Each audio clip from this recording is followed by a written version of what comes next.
pessoal, professor Sérgio Augusto na área para mais uma aula de história, dessa vez para falar sobre o período democrático liberal, que tem os seus marcos temporais aí o ano de 1946, que data da posse do presidente Eurico Gaspar Dutra, e tem o seu término em 1964, quando ocorre o golpe de Estado, que dá-se o início então do regime militar no nosso país.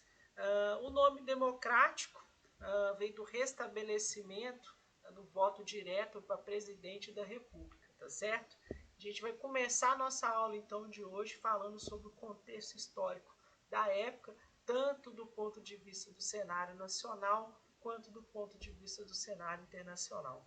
Bora de aula? Então, no contexto nacional aqui, o período democrático liberal ou populista, ele tem o seu início após o fim da era Vargas, né? Sobretudo ali o governo do Estado Novo, que foi a última fase em que o Getúlio Vargas governou o nosso país, de 1937 a 45. Então, nesse momento, o Brasil ele vai viver uma nova experiência democrática. Por que nova? Né? No período anterior à era Vargas, que a gente fala que é a República Velha, a Primeira República, a gente conquistou o direito de escolher o presidente do nosso país através do voto direto. Durante a Primeira República, as mulheres não votavam, enfim, série de restrições em relação aos votos. Nesse período aqui, a gente vai ter algumas mudanças interessantes, as mulheres já vão votar. Aliás, as mulheres, né, conquistaram o direito de voto lá com Getúlio Vargas, não para presidente, para outros cargos, porque durante a permanência do Getúlio no poder, ele foi eleito, né, ele chegou ao poder com um golpe de Estado em 1930, depois ele foi reeleito através do Congresso, ou seja, o voto direto. Em 1937, ela aplica um golpe de Estado dentro do próprio governo, que é o Plano Cohen, e governa até 45, até ele ser forçado, então, a renunciar pelas Forças Armadas, tá certo? Então, nesse período aqui, a gente conquista novamente o direito de votar, principalmente para presidente da República, tá certo? O governo brasileiro, né, no cenário internacional, ele vai posicionar aí a favor dos Estados Unidos, né? O mundo vive a Guerra Fria aí, período histórico aí com marcos temporais aí, no ano de 1945 a 1961, tá certo? Então, o que foi a Guerra Fria, né? Vamos relembrar um pouquinho aí. Estados Unidos e União Soviética, antes aliados ali na Segunda Guerra Mundial, agora pós-Segunda Guerra, dando início à Guerra Fria, eles vão disputar a hegemonia mundial aí. Então, de um lado a gente vai ter os Estados Unidos capitalista e do outro lado a gente vai ter a União Soviética socialista, tá certo? E o Brasil, durante a Guerra Fria, no governo de Eurico Gaspar Dutra, a gente vai falar isso aqui no próximo slide, ele vai manter o seu apoio aos Estados Unidos. Isso vai dar uma mudança mais ali no governo do Jânio, principalmente, onde ele mantém uma política externa independente ali mais para o bloco comunista, que vai favorecer, né, ao fim do seu governo quando ele vai renunciar. Dentro ainda do contexto nacional, os principais partidos desse período aqui, a gente tem o PSD, a UDN e o PTB, Partido Trabalhista Brasileiro. O PCB, que é o Partido Comunista Brasileiro, a partir do momento que o Brasil mantém o seu alinhamento, tá, na Guerra Fria a favor dos Estados Unidos, né, o Eurico Gaspar Dutra, esse primeiro presidente do Brasil que a gente vai começar a falar agora, ele coloca na clandestinidade aí e promove a extinção do Partido Comunista Brasileiro. Então, no governo do Dutra, que vai durar aqui de 1946 a 51, tá, o mandato de 5 anos, tá? A gente vai falar disso na Constituição de 1946. O Brasil ele mantém o seu posicionamento a favor dos Estados Unidos, consequentemente, ele rompe as relações diplomáticas com a União das Repúblicas Socialistas Soviéticas em 47 e promove a extinção então do Partido Comunista Brasileiro. Como projeto de governo ele cria o Plano SALT, né? Saúde, alimentação, transporte e energia, que são os setores que ele vai valorizar aí os seus projetos de governo, né, setores estratégicos para a economia do país, e talvez o maior legado aí do Dutra vai ser a criação da Constituição de 1946, que vai estabelecer as regras desse novo período democrático aí, pós-era Vargas. Aqui uma fotinha do Dutra com o presidente dos Estados Unidos, o Truman, né, remetendo aí essa aliança do Brasil a favor dos Estados Unidos em plena Guerra Fria. Beleza? Próximo aqui a gente vai falar da Constituição de 1946, uma das realizações ocorridas aí durante o governo do Dutra. Então ela veio para substituir a Constituição anterior, que é a de 1937, da era Vargas, né, que deu início ali ao governo do Estado Novo, a fase mais radical e autoritária do governo Vargas. Enfim, é uma Constituição de caráter liberal e democrata, beleza? E entre os preâmbulos dessa Constituição aqui, a gente coloca aqui a forma de governo da República, a forma de Estado federalismo, forma de sistema de governo presidencialismo, a presença dos três poderes ali, voto secreto para maiores de 18 anos, inclusive, né, para as mulheres, um mandato presidencial, uma mudança com o período atual, né, o nosso mandato hoje é de 4 anos, e pode-se o presidente, né, o chefe do executivo aí, em todas as instâncias aí, seja municipal, que é o cargo de prefeito, estadual, que é o cargo de governador e presidente, há direito a uma reeleição. Nesse período aqui não, tá? É 5 anos e não pode reeleição, tá certo? Então essa diferença com o período atual. Estou falando isso porque o Enem ele gosta de colocar algumas questões com textos constitucionais de períodos diferentes, e ele cobra essa interpretação, beleza? Então tem essa diferença. E aqui houve a preservação da legislação trabalhista, e aí concretizada pelo Getúlio Vargas na famosa CLT que a gente já viu, beleza? E aqui o Vargas, gente, ele volta a governar o país de novo, tá? Então a gente viu que ele foi forçado a renunciar em 1945 pelas Forças Armadas. O Dutra ganha as eleições, governa 5 anos e depois o Getúlio ele volta, agora eleito através do voto popular, tá certo? Então ele vai assumir o país, ele vai tratar então de mudar, de apagar aquela imagem dele de ditador do período do governo do Estado Novo, né? Transformando ali num período, no político que a gente fala populista. E o que vai dar base para isso, né? Foi a consolidação das leis trabalhistas lá, que ele promoveu ainda em 1943, durante o período que ele esteve no poder anteriormente. Então ele ficou conhecido aqui como o pai dos pobres, tá certo? Ele vai valorizar a política nacionalista, né, e vai defender a forte influência do Estado na economia. Ele vai criar diversas empresas nacionais, entre elas a gente cabe citar aqui a Petrobras e a Eletrobras. Em 1954, tá? Aqui está 45, tá errado, ele vai cometer o suicídio, tá certo? Então o governo do Getúlio Vargas vai se encerrar ali em 1954. Ele vai deixar uma carta, tá? A gente vai ler ali o finalzinho dessa carta.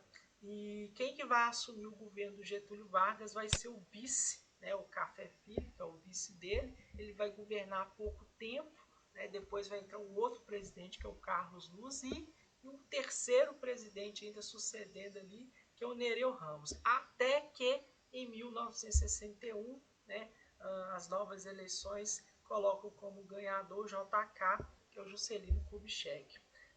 O Vargas, então, ele renuncia, né, ao governo ali, em virtude de uma forte oposição. Na verdade, o serviço secreto do Getúlio Vargas tentou assassinar um grande opositor do Getúlio Vargas, que é o Carlos Lacerda. Essa tentativa de assassinato acabou não dando certo. O segurança do Carlos Lacerda acabou morrendo, tá? E as investigações aí levaram então a esse serviço de guarda secreta do Getúlio Vargas.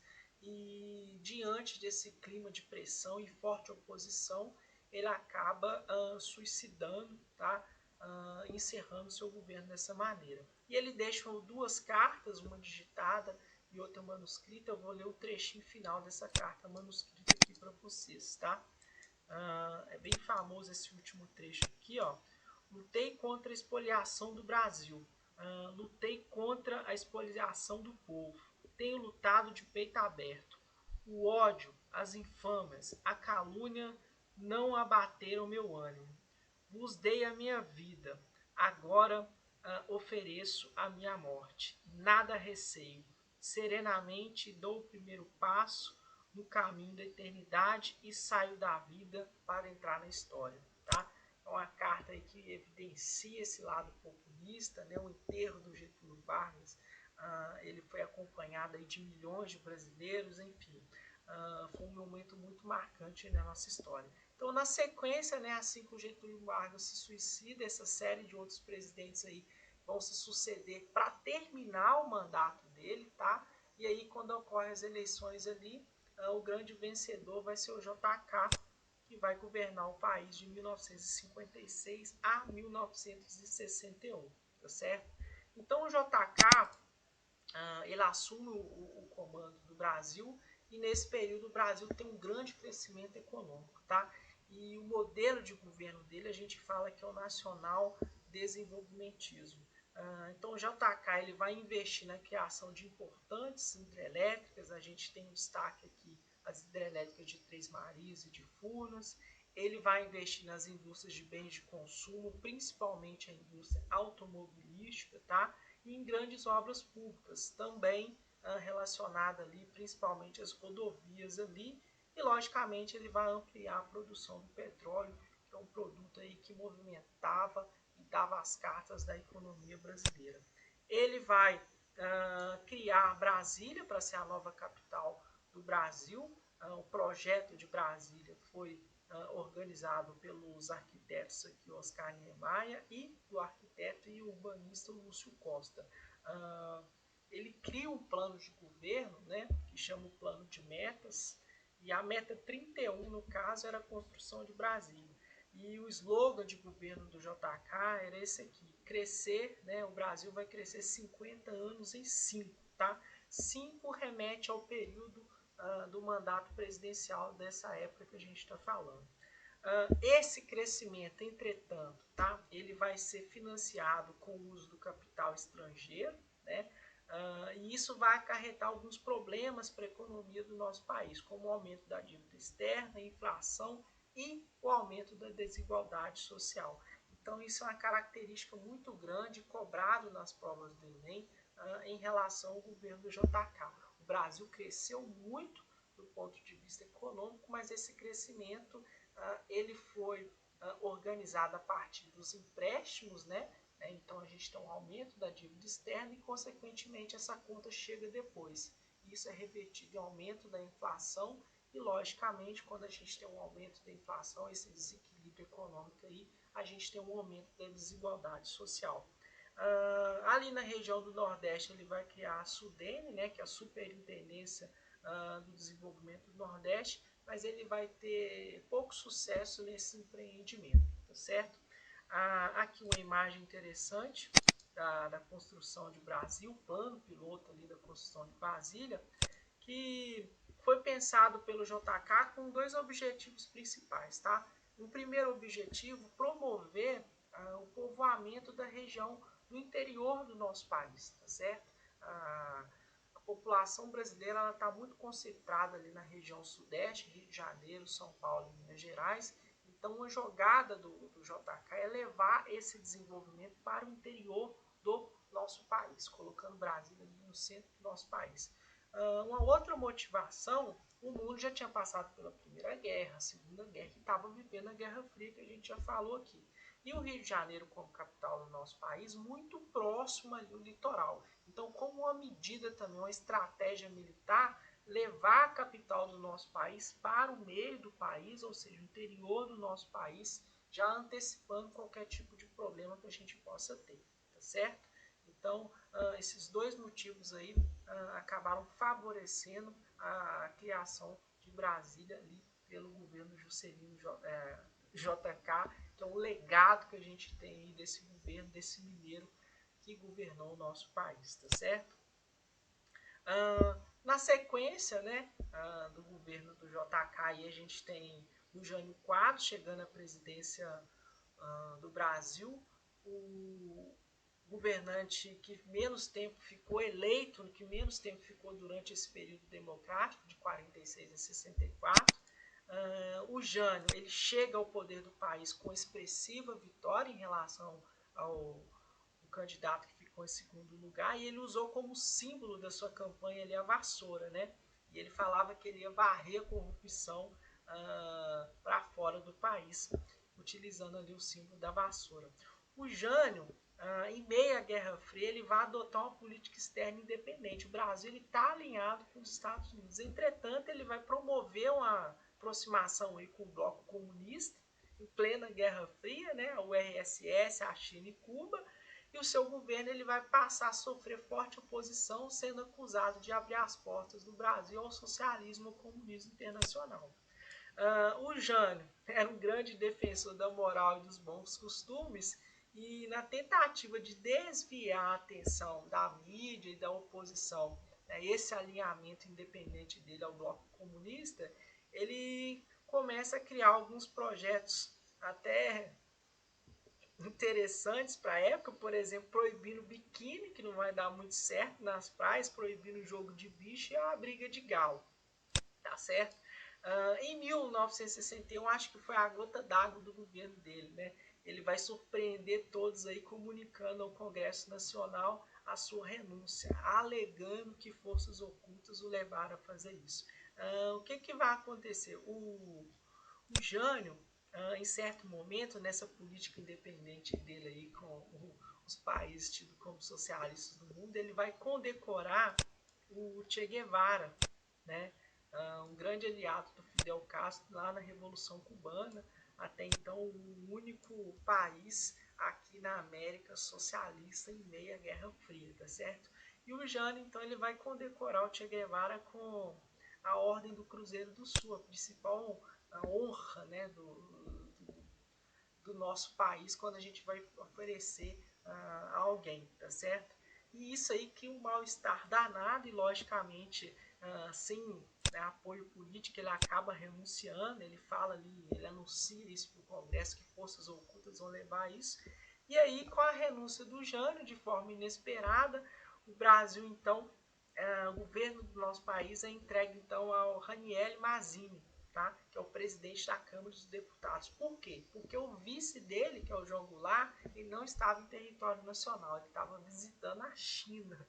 Olha para você ver. E a China socialista. Então, quando o João Goulart retorna ao país, ele, né, tem muita dificuldade, a gente vai ver que ele sofre uma oposição muito forte para manter e conseguir ser o presidente do nosso país. E como que isso vai se desenvolver? Então, o João Goulart, também chamado de Jango, ele vai chegar ao poder do país após a renúncia do Jânio Quadros em 61, mediante forte oposição. Então, graças ao apoio da campanha legalista aqui, liderada pelo Leonel Brizola, o Jânio ele conseguiu ser o presidente do nosso país. Entretanto, nesse momento inicial, a partir dessa forte oposição aí, tá certo? Sob o regime parlamentarista. Ou seja, o João Goulart, né, o Jango, ele vai ter os seus poderes limitados pelo parlamento brasileiro, que tem como primeiro-ministro nesse momento o Tancredo Neves. E aí, para resolver essa situação, foi feito um plebiscito popular em 1963, tá certo? Olha só, ele chega no poder em 61, e em 63 é feito esse plebiscito para a população brasileira votar entre o presidencialismo e o parlamentarismo. E o presidencialismo acaba ganhando com a vitória esmagadora, 74% dos votos válidos. E aí, então, o João Goulart, ele governa o Brasil com poderes plenos, né, sem a limitação do parlamento com o primeiro-ministro, que era o Tancredo Neves. Acaba essa história. O governo dele ele vai criar o plano trienal ali com o objetivo de promover uma melhor distribuição das riquezas nacionais, favorecendo a população mais pobre, logicamente. E para colocar, né, como parte desse plano trienal aí, ele cria as reformas de base, que são reformas que vão atuar em setores estratégicos, como a reforma agrária, que é a redistribuição das terras ali, uma reforma tributária, né, que vai tributar muito mais as pessoas que ganham mais do que as pessoas que ganham menos, né? Outra reforma aqui fiscal, né? E educacional. Então esse conjunto de reformas aí, gente, vai agradar quem? A população mais pobre. Então a elite empresarial vai ficar louca quando ele anuncia essas reformas de base aí. E aí, logicamente, ele vai perder muito apoio dessa elite conservadora. E aí, na busca desse apoio popular, o Jânio, então, em 1º de março, acho que foi 13, mas eu coloquei primeiro aqui, ele vai fazer um comício lá na Central do Brasil para cerca de 150 mil pessoas, tá certo? Esse comício, tá, foi um sucesso total. E aí, né, em 31 de março é deflagrado um golpe de Estado pelos militares, com o apoio da elite empresarial brasileira, conservadora, enfim, e financiamento dos Estados Unidos, isso mesmo, dos Estados Unidos. Vai acontecer um movimento ultraconservador católico ali, que é a Marcha da Família com Deus pela Liberdade, né, que vai ter apoio dessa elite empresarial, e sem apoio político vai ser deflagrado um golpe de Estado ali que eu falei para vocês, liderado pelas Forças Armadas, com apoio dos Estados Unidos e, lógico, com apoio da elite agrária, marcando o fim do governo de João Goulart e início do regime militar. Mas como que aconteceu esse golpe de Estado, gente? Então, esse golpe de Estado, que é o golpe de 1964, que vai dar início ao período do regime militar no Brasil, então, sem apoio político e com oposição recebendo a ajuda dos Estados Unidos, os militares vão aplicar um golpe ali no dia 31 de março, né?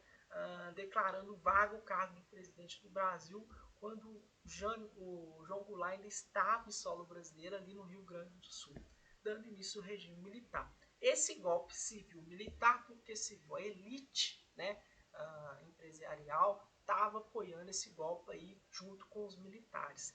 Esse golpe ele tem início ali em Minas Gerais, sob o comando então do general Olímpio de Mourão Filho. E esse golpe ele vai ter, como eu falei, apoio dessa elite civil dos Estados Unidos, que vão financiar. Por que os Estados Unidos estão financiando esse golpe aqui?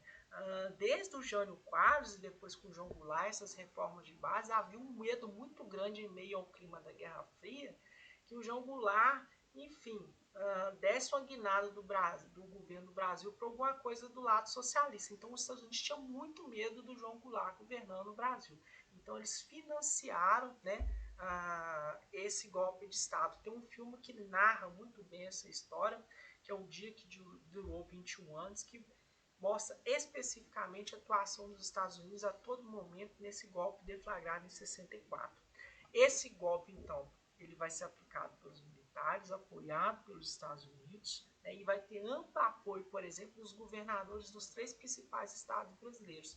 Minas Gerais, que é o Magalhães Pinto, do Rio de Janeiro, Carlos Lacerda, opositor histórico, né, aos governos aí, do Vargas, enfim, e de São Paulo, que é o Ademar de Barros. Então o Jango, né, o João Goulart, ainda em solo brasileiro no Rio Grande do Sul, ele não quis resistir a esse golpe de Estado, temendo ali uma possível guerra civil, enfim, ele não quis resistir, né, e aí quando os militares tomaram as ruas do Rio de Janeiro, a gente tem as fotos aqui, ó, o jornal o Globo lá coloca lá empossado Mazzini na presidência. A gente vai falar de novo Mazzini ocupando o cargo de governo provisório aqui e os tanques aqui no Rio de Janeiro em favor do golpe de 64. Então o que vai acontecer? O João Goulart ele já era o vice do Jânio Quadros, ele não tinha vice, né? Então, na vagância do cargo dele, o presidente da Câmara de Deputados, né, ele está na linha de sucessão aí, que é o Ranieri Mazzini, ele vai tomar o poder do país de forma provisória.